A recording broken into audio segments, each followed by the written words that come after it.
The health of your ovaries is extremely important when you're trying to get pregnant and have a child. And that's why on this episode of Fertility TV, I'm going to be telling you if your ovaries are working for you or against you when you're trying to have a child and grow your family. Before I jump into that, I do want to give a quick shout out to the sponsor of this week's video, the Fertile Mind app. It's an amazing app that can help you, and for all of my followers, that's right, only you following here right now, they're giving you a free 30-day trial. All the information and the links and the code are in the description below. Check them out.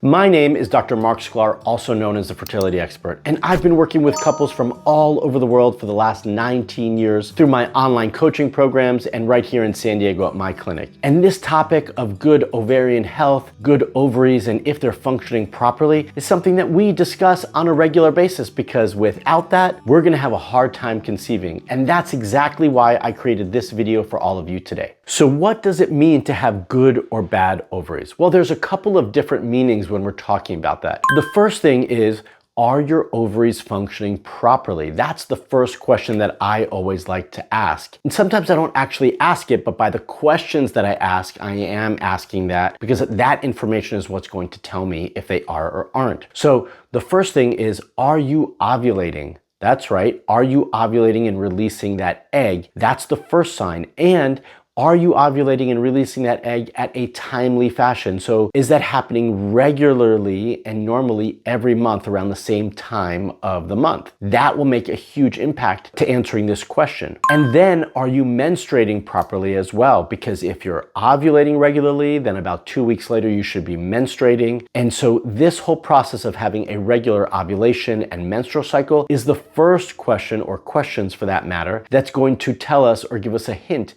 if your ovaries are healthy and working well. The next thing is, are there any abnormalities with your ovaries? So there's a couple of different ways that we assess this. The first thing is the size of the ovaries. If you've been in for a pelvic ultrasound and they've measured your ovaries and they start describing them like, oh, they look beautiful, everything looks okay, then that's basically what they mean. They're looking at the size. So are they a good size, a normal size? Are they too small? Sometimes if hormones aren't functioning properly, if the ovaries aren't doing what they need to, and you're not menstruating regularly or at all, then those ovaries will start to shrink in size. So that's the first thing. The next thing is, are there any other abnormalities on the ovaries? So are they positioned properly? Do they have any cysts? So when we talk about cysts, we do need to clarify a couple things. So sometimes when you have an ovarian cyst, that cyst will come as part of your cycle and disappear at the end of that cycle. Other times you'll have a cyst that lingers for a longer period of time, or even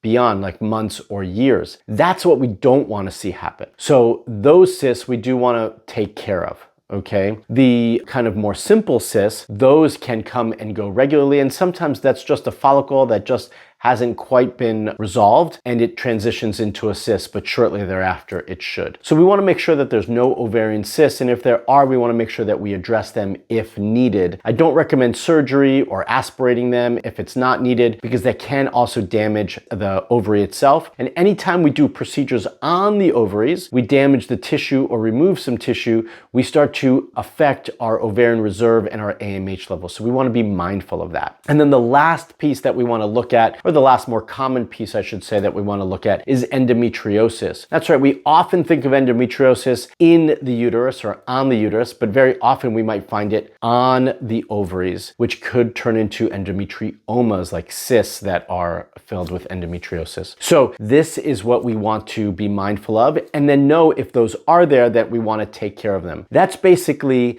the gist of how to assess if your ovaries are okay. So are there tests that can actually give us an idea if any of these things are happening and beyond that? Well, yes, there are. The first thing is we want to have a pelvic ultrasound, like I mentioned earlier. We want to look at the ovaries to see, or allow your OBGYN to see if there's anything going on. Additionally, if they do find some things, it's not uncommon to do some more in-depth imaging, maybe even an MRI, to find out if there's anything more serious there. And then also we want to look at labs, blood work. I'm always one to test and find out more information evaluation, and so this also comes back to that. But these tests are not any different than what I've talked about in previous videos having to do with lab testing. We still want to check estradiol, we still want to check FSH and LH and AMH, because those are going to give us an understanding for how those ovaries are functioning. Are you ovulating? Are you menstruating? And what are the health and quality of the follicles or eggs that you are producing? So those are the main evaluations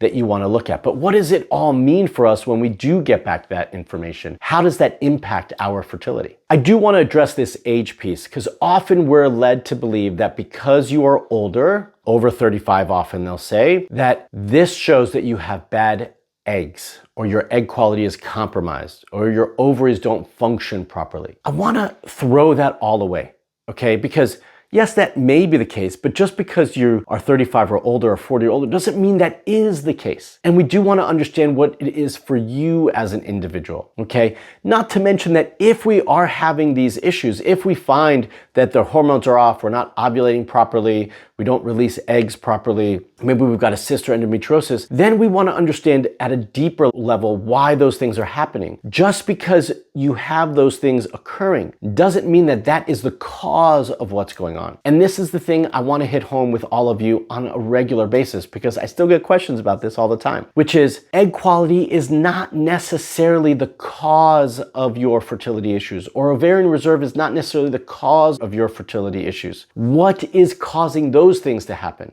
That's a symptom. And we need to dig deeper to find out the real answers of what is going on so that you can get the support that you need. And there's a lot of things that we can do for this, depending on what the cause is. Coming back to some of the basics of diet and nutrition and lifestyle and sleep and exercise and stress management, to supplements, to different paths depending on what you need and what the findings are, which is why it's so important to understand what is going on for you and why it's happening so you can get the support you need based on your results. Well, these tests, these evaluations, and the potential results, if they're not in our favor, can definitely impact your fertility as it relates to egg quality and quantity. That's right. So if your hormone levels aren't where they want to be, that means maybe that the eggs that your ovaries are producing or the follicles that your ovaries are producing aren't of great quality. Or if there's something going on with the ovaries, if they're too small, if you've got cysts, endometriosis, or you've had a procedure to them, then that again can impact the quantity of follicles and eggs that your ovaries are producing. So those do have some significant impact, or can for that matter, into the health of your fertility and how to move beyond that. So we do want to gather that information and understand, because understanding and having that knowledge up front will make a significant impact with how you proceed moving forward and the decisions that you make on your fertility journey. So what happens if you're not ovulating? What happens? What do you do if your egg quality is compromised? You're not menstruating properly, you have cysts or endometriosis. Where do we go from here? Well, that's where we want to dig deeper, and hopefully you do too. And if you do, then I want to invite you to join me and my team in the Hope Coaching Program so that we can do the digging for you, so that we can find out why these things are happening, and that we can create a plan to support you based on those findings. If you want to join us, I want to invite you to apply by using the link in the description below. What did you like about this video? What was valuable for you? Comment below and let me know. And more importantly, send me your questions. What fertility questions do you have based on your needs and on this video? Comment below and let me know. If you like this video, give me a thumbs up. If you're not a subscriber to my YouTube channel, then I want to make sure you are by hitting that bell and subscribing and getting notified when I put out a new video for all of you. And until the next video, stay fertile.